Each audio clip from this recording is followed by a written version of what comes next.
स्वाती मांढरे ब्लॉगमध्ये आपले स्वागत आहे. आणि आज सकाळी ताईनं ना सकाळी असे पोहे खावेसे वाटले, मग पोहे केले थोडेसे. आणि तसं ना 2 दिवसापूर्वीच खरं तांदूळ भिजत घातले ते इडली करायची ती म्हणून, पण राहून गेलं काही ना कारणास्तव. मग तसंच तांदूळ ठेवलं आणि मग 2 दिवसांनी खरं ते इडली करायला गेले, फक्त त्यातलं ना पाणी बदलून ठेवलं होतं. आणि मग इथे छानपैकी असे पोहे केले गरमागरम. आणि हे पहा इथे ना सकाळीच असं वाटायला घेतलं. मग 2 दिवसांनी भिजल्यामुळे ना असं वाटत होतं की अनारसेच करावे, परंतु म्हटलं नाही का आता आषाढ महिना पण आलेला आहे, अनारसे करावे, तळावे पण नको म्हटले, इडलीच करावी, कारण गोजरीला इडली खायची होती. तर मग इथे ना उडदाची डाळ आपली सालीसकटच उडीद घेतले होते, म्हणजे सालीसकटच डाळ घेतली होती. तर रात्री भिजत ठेवली होती, म्हणजे वरचं ना साल सगळं काढून घेतलं आणि तांदूळ वाटून घेतले. आणि नंतर मग नाही का उडदाची डाळ देखील वाटून घेतली.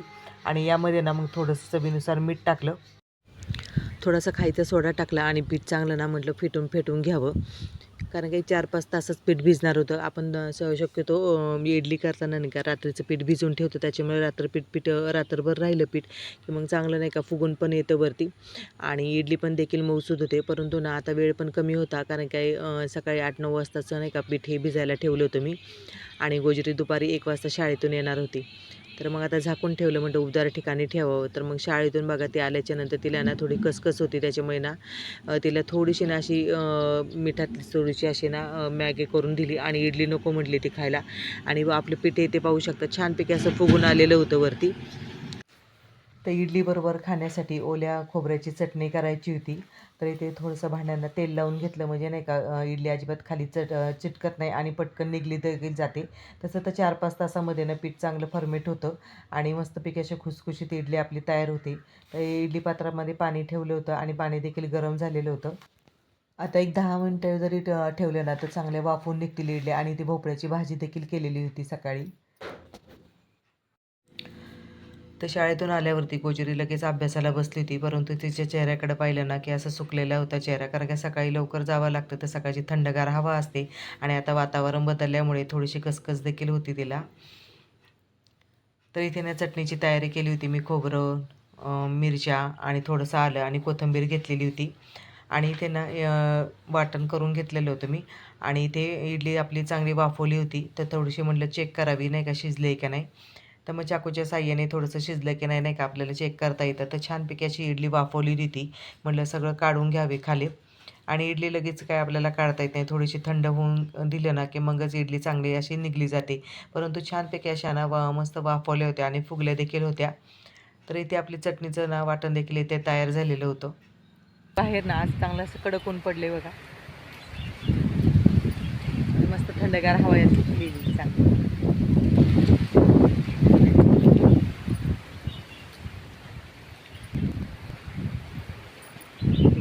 पपया झाडाला होत्या, तर पक्ष्यांनी खाऊन घेतल्या बघ.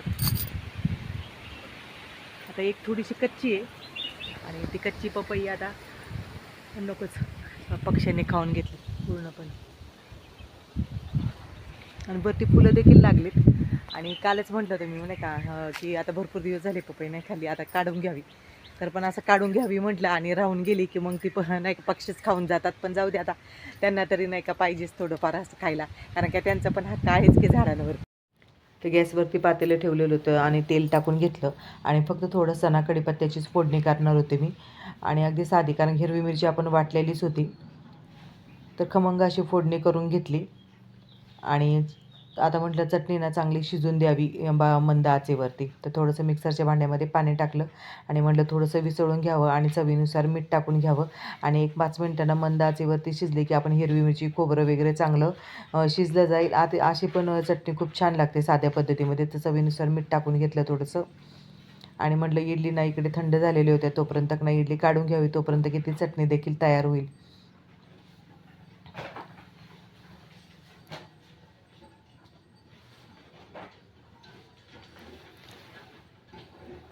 तर थंड झाल्यावरती ना चांगल्या अशा इडल्या निघत होत्या बघा आपल्या, आणि छानपैकी अशा मऊसूद झालेल्या होत्या.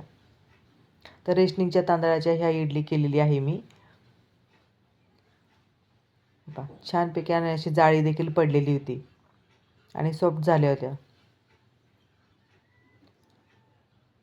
तर सर्व इडली आता मी काढून घेते आणि आपली इथे खाण्यासाठी चटणी देखील तयार होते आणि खूप छान लागते बघा अशी चटणी. तर यामध्ये ना मोहरीची वगैरे फोडणी केली तरी चालू शकते, परंतु अगदी साधी पद्धतीने मी केलेली आहे चटणी इथे. आणि आपल्या इडल्या देखील छानपैकी अशा खुसखुशीत जाळीदार झाल्या होत्या. तर संध्याकाळचे ना एक 5:30-6 वाजले आहेत आणि दुपारी आपण जी पपई नाही का दाखवली तुम्ही तुम्हाला आलेली ती आता काढून आणली बघा मी.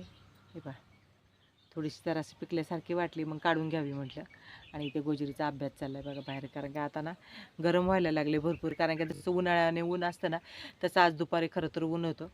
आणि आता म्हटलं पपई काढूनच आणली तर नाही का कट करावी. एकही बी नाही आहे त्याच्यामध्ये आज, पण चवीला खूप गोड आहे बरं का. तर हे पहा, छानपैकी अशी पपई आता कट केली